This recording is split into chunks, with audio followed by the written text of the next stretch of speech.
Peak Wealth Management proudly presents the Trust the Plan podcast with Nick Hopwood and Jim Pilat, where we believe by providing education and guidance, we can help you retire with peak confidence. Now, here are your certified financial planners, Nick and Jim. Welcome everyone to the Trust the Plan podcast. I'm Nick. And I'm Jim. And Jim, would you consider yourself a investment advisor or a wealth manager?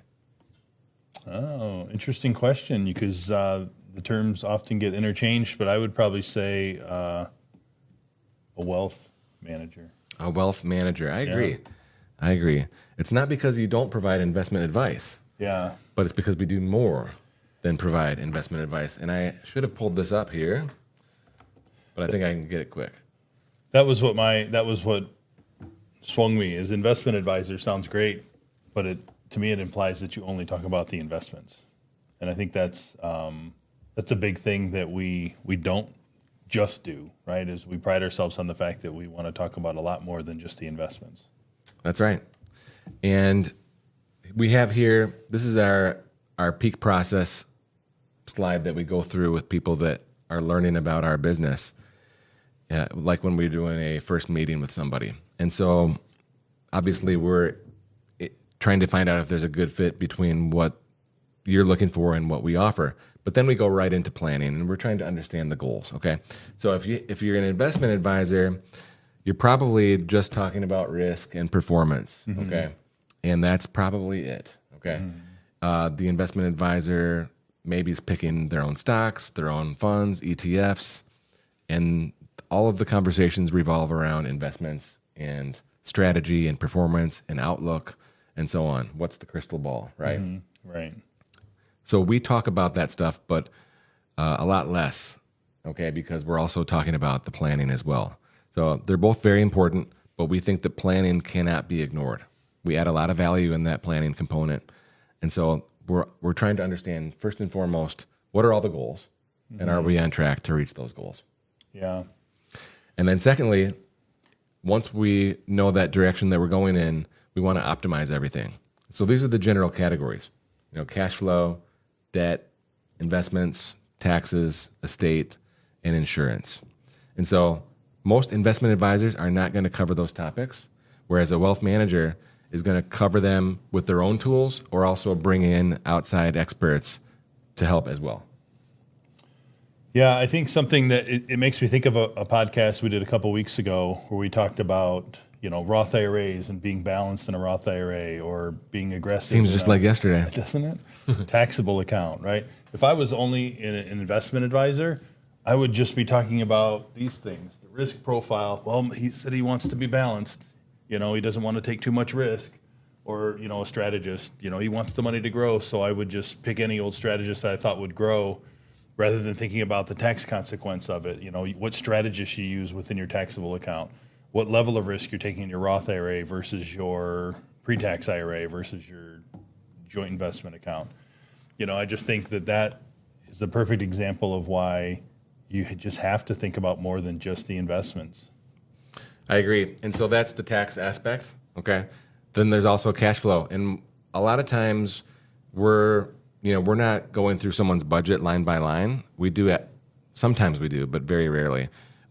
Ultimately, cash flow is a behavioral topic, I think, and people need to be pointed in the right direction, and they need to be given the tools to understand, what their income and expenses look like.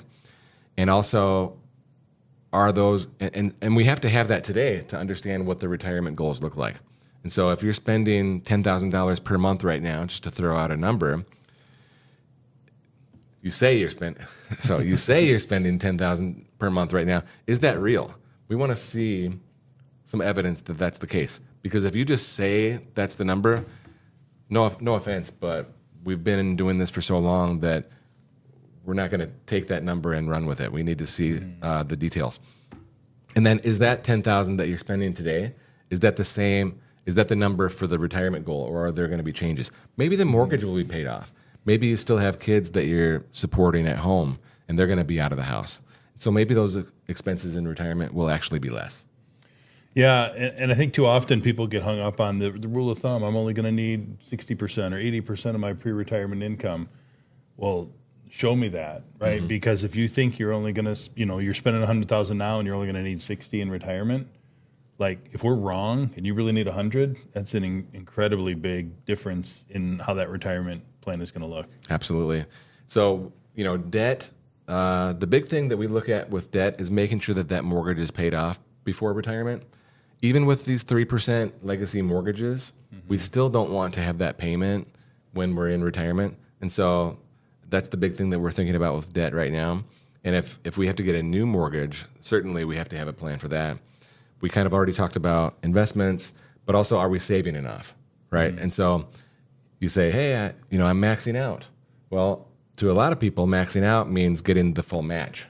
And that's incorrect. Okay. We have to max out the 401 like 23,000 or 31,000 if you're over age 50. And, depending on when you started, that might not be enough. Okay. Yeah, absolutely. Like we see this all the time. People have really high expectations for their retirement goals. So just doing the 401, even if you're maxing, might not do it. Jim, we talked about taxes earlier, but these are two other areas that people habitually avoid. Okay, like estate planning. If you have little kids, you have to have an estate plan in place, and we can point you in the right direction when it comes to that. We can help you partner with the right law firm or a local attorney, and then with insurance, maybe you can get enough insurance to cover your mortgage, right? Your kids' college, and some income replacement. Maybe you can get that through work, and it could be affordable, or maybe you need your own separate term policy, but it's oftentimes overlooked, and I don't like to talk about insurance. Kind of feel like an insurance sales guy when we bring it up. Yeah. But I don't really want to sell the insurance. I'd rather just put you in an easy term policy. Yeah, but for a lot of people, it needs to be in place. You got to cover the risks, and we're willing to have that conversation to make sure that our clients are covered. One thing that we did was we just bought a 20-year term policy each time we had a kid. And so I have an 18-year-old and a 16-year-old. So those policies are getting pretty old. So they're going to be expiring soon. You think, well, that was dumb. But actually, it was really smart. And I'm glad that we have it in place. And I'll be happy to outlive the term. Yeah, for sure. Definitely.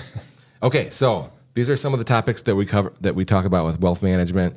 And so I think it's just really important to know if you're working with an advisor and they're not covering these topics, these are the topics that we will cover. So if you're looking for a second opinion, maybe you're unhappy with your advisor, and maybe it's not all about performance. It's about, hey, are we getting the advice that we're talking about today?